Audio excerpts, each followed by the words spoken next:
The Master Tavern Keeper's History of the Old World.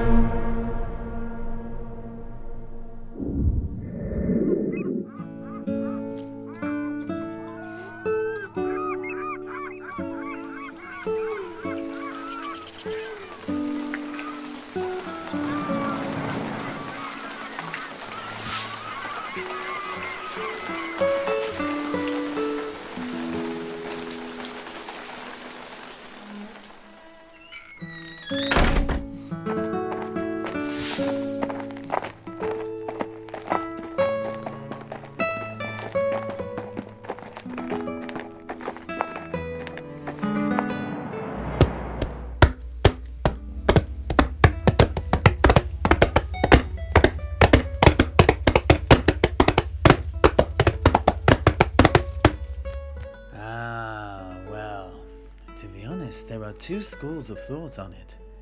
Some people say you should try and say it like the people who live there say it, whereas others say just pronounce it as people where you're from say it.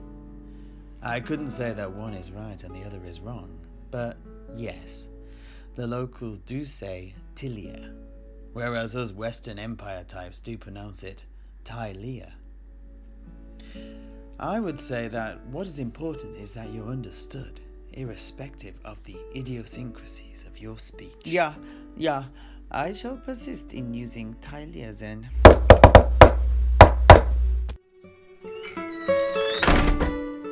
Oh, young neophyte, you've returned. We were just chatting about pronunciation. Some people get very uppity with regards to this, rigidly laying down rules about all and sundry.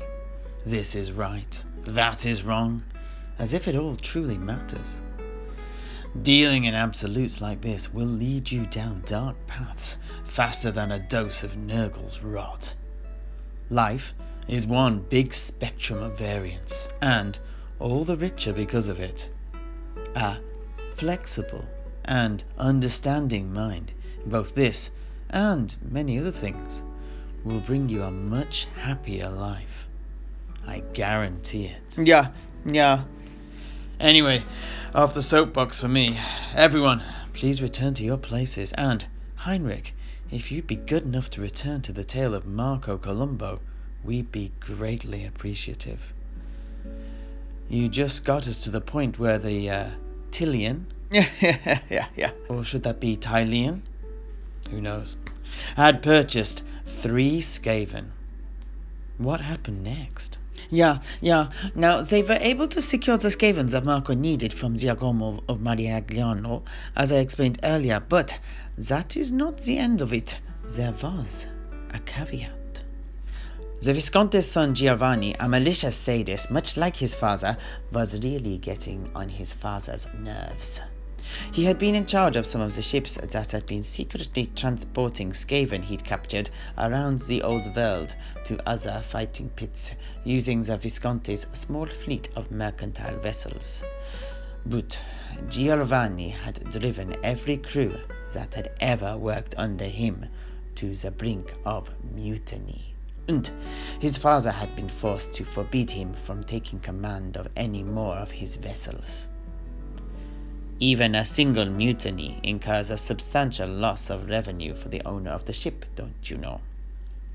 So, Giovanni was now stuck at home, both frustrated and frustrating.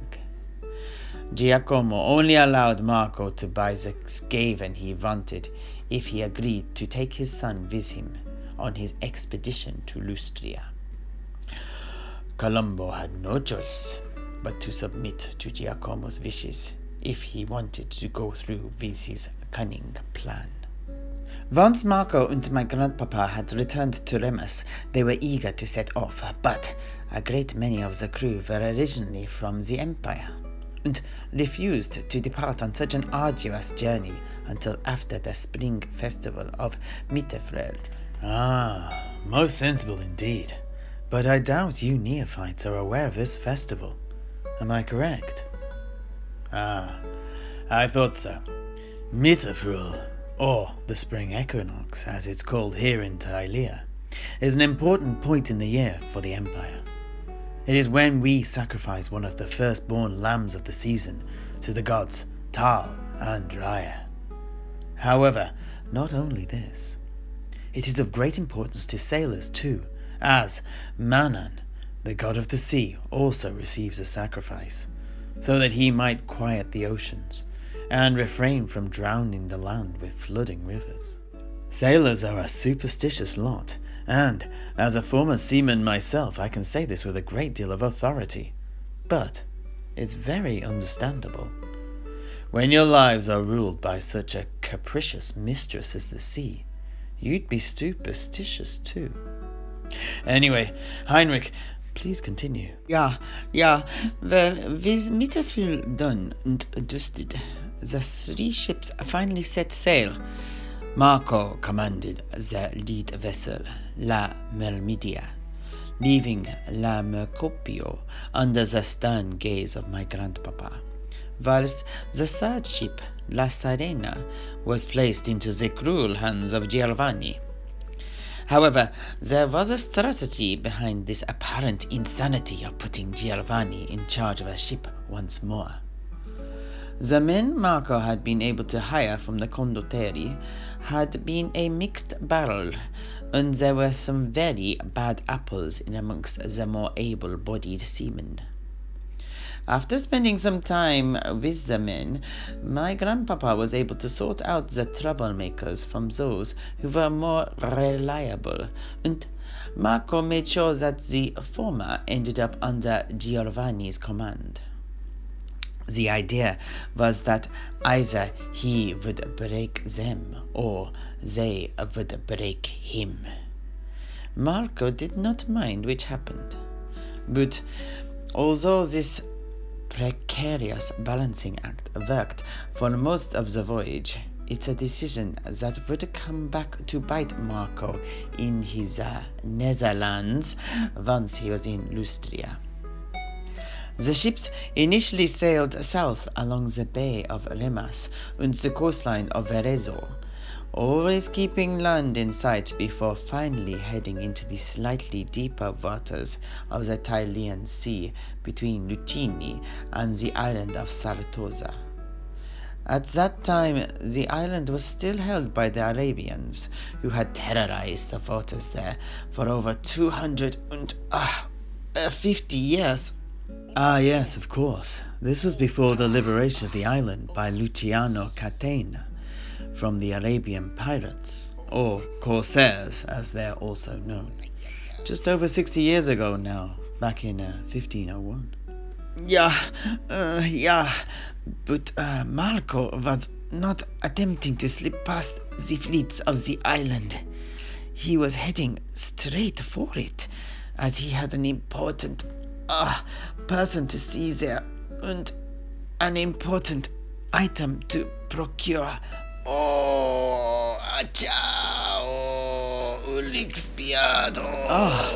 Heinrich, are you alright? You seem to be struggling. Do you need to relieve yourself? Yeah, Master Tavern Keeper, you are most observant. Excuse me, I shall return as soon as I can. No rush, my friend. This here drink from Albion is potent stuff indeed, and it does go through one like a harpoon through blubber. We'll be waiting. I shall expand upon the history of Sartosa in the interim. Please take your time. Perhaps we shouldn't ply him with any more of Cedric's alchemical grog. It seems to be having some untoward effects. Apprentice Morelli, I have need of your strength. Please, could you race downstairs to the main bar and grab one of the kegs in the far corner? One of the ones marked with the big XXX. It's his favourite ale. I hope that will settle his innards. Oh, and enough goblets for us all too. Thank you.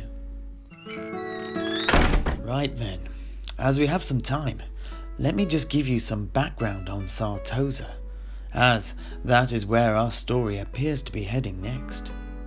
It's been a few years since I visited the island, but I don't think it's changed much since then. Apprentice Morelli, that was fast. Set it down by the window, please. So, as I was about to say, as you approach Sartosa by sea, you cannot help but notice that this large island has a very rocky coastline, dominated by bright limestone cliffs that are riddled with caves and tunnels. There are a small number of beaches and shoals dotted around, but they are few and far between, and most are very difficult to access.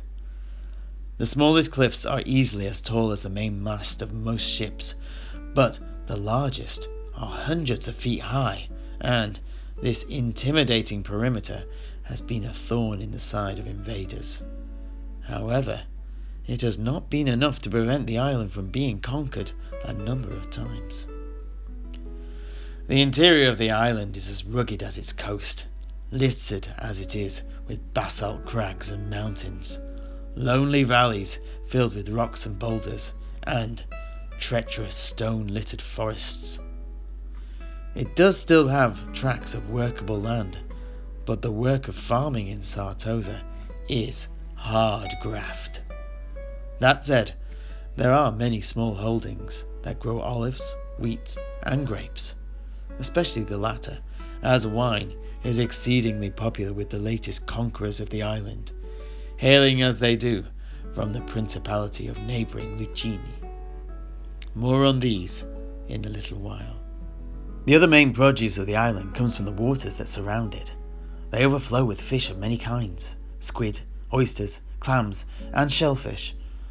With the uphill struggle faced by traditional agriculture on the island, the bounty from the sea is the primary food source for those that live there. But that's not all. Additionally, the shallow waters of the northwest are lined with pearl beds. These are one of the main exports, and they pay for the imports from the Principality of Lucini. Right then, I'd like to finish now with a summary of a history of the island up to the present day. Now, Sartosa was created by the great volcano called Mount Ertinia that can be found in the northeastern corner of the island. An elven scholar of my acquaintance informed me that thousands of years ago this volcano must have started life deep underwater, but had vomited forth so many tons upon tons of lava that it grew up out of the depths and became the island of Sartosa. He pointed out to me that the cliffs are of the same rock as the sea bed, limestone, but also went on to explain that the interior of the island was basalt, which is the name they give to cooled lava. So, the volcano must have burst forth from under the sea and dragged the surrounding sea bed with it as it ascended up to the surface, all the while spewing its fiery guts all over the land. Or something like that. The elf became very animated as he was explaining, and it was kind of hard to follow. An old Sartosan myth also adds credence to the elf's words, to my mind at least. It claims that the island was created when a young sailor, lost at sea, adrift after his ship had sunk, pleaded to all the gods to save him in exchange for his eternal service. As you'd expect, none responded until Ranald the trickster heard his cries and obliged him by raising up an island from the waters with an explosive eruption of fiery hell-born blood. As you can imagine, this angered the god Manan, lord of the oceans. So, to stave off the wrath of the underwater god, Ranald bade his sailor honour both he and Manan with offerings of riches and gold. Thus, the sailor took up piracy to pay his dues, and became known as the most notorious pirate of all, Jack o' the Sea. There are plenty of stories about old Jack, but let's leave them for another day. There is an ancient statue of Jack out in the bay of the city of Sartosa itself, so perhaps it is not merely a myth. Either way, Mount Ertinia now sleeps, apart from the occasional plumes of steam and downpours of ash, that is. Anyway, the exposed position of the island, jutting out off the coast of the mainland, means it is constantly buffeted by trade winds, sweeping in from the west and creating swift currents ideal for seafaring. The elves, in ancient times, recognized this advantageous geography and set up a colony there. However, much like Tobaro here, it was abandoned at the end of the war with the dwarves some 3,000 years ago. A few hundred years later, it looks like the first Tileans, descendants of refugees from the city of lost Kavzar, perhaps, settled the island. It was certainly these men that eventually, after a few hundred years of living there, built the first city of Sartosa on the cliff face on the north coast, using the ruins of the elven structures left behind for its foundations. And they may have been the ones who built the old statue of Jack of the Seas too. Unfortunately, this first human civilization was all but scoured from the island, and the city they built razed to the ground by a combination of raiding dark elves and the fleets of Cetra back during the 5th century. Not long after that, the great orc invasions began that would plague the rest of the peninsula for the next 500 years, until the greenskins were eventually driven back by the surviving city-states in the 10th century. Neighbouring Lucini now had a presence on the island of Sartosa, and nominal control over the few surviving farmers that had not been dragged off to Nagarothi as slaves. After this dark age, Sartosa once more became more densely colonized, but not by native Tilean sons. No, it was the Norsemen from the great wasteland that came. They swept aside the garrison of soldiers of Lucini and took control of the island, using it as a base to raid and pillage the towns and cities on the Tilean Sea. However, this came to a head when their fleets were engaged by the ships of Lucini at Cappuccino, on the southern tip of the peninsula to the east of Sartosa. The Norse were defeated, but rather than destroying them, they were spared and became mercenaries for the princes of Lucini and allowed to settle on the island. However, this state of affairs ended in 1240, when the notorious Arabian corsair Nafal Muk led an invading fleet of dhows and easily took the island. Here they established themselves and were a threat throughout the Tilean Sea for the next 250 years. Many fleet battles were fought between the Tilean city-states and the Arabians of Sartosa, but none could defeat the invaders. Control of Sartosa also had the benefit of giving the Arabian cities on the northern coast of the Southlands a lot of breathing room, and during this time they grew in power and flourished. It was towards the end of this period that our Marco Columbo visited the island. But just to bring things up to the present day, let us finish by looking at events in our own century. In 1501, the Prince of Lucini, Luciano Catena, assembled an armada to carry his mercenary army to the island of Sartosa itself, engaging the Arabian fleet of the Emir Abd al-Wazak in its own docks. They quickly covered the 50 miles of sea between the mainland and the city of Sartosa itself, and a ferocious sea battle ensued. The disadvantaged Arabians were eventually driven back into the city and then besieged until a surrender was negotiated. Prince Luciano allowed the Emir to flee to Araby, in return for all of his treasure, much of it looted from across Tilea, to be honest though. The remaining Arabian corsairs, and even al-Wazak's fanatical bodyguard harem, were then recruited by Luciano, and Sartosa became the base for his mercenary fleet. Since that time, some 60 years ago now, the Principality of Sartosa has had stability, and its wealth has grown. But the current prince, Luca, is not the man his father was, and he has had to put down a couple of revolts on the island against his lazy management, or should that be mismanagement, of Sartosa. As to whether anything will come of this kind of civil unrest in the future is anyone's guess. But I'd wager that the anarchic spirit of Jack of the Sea is apparently baked into the island itself, and such a thing is hard to repress. Anyway, my throat is dry. Let's break open this keg. Doesn't look like Heinrich is going to return to us anytime soon. I think it best if we take another break, young neophyte. Help yourself to some ale, and I'll go and see what's happened to Heinrich. Hopefully, he's not got himself kidnapped by Skaven again. Ciao for now.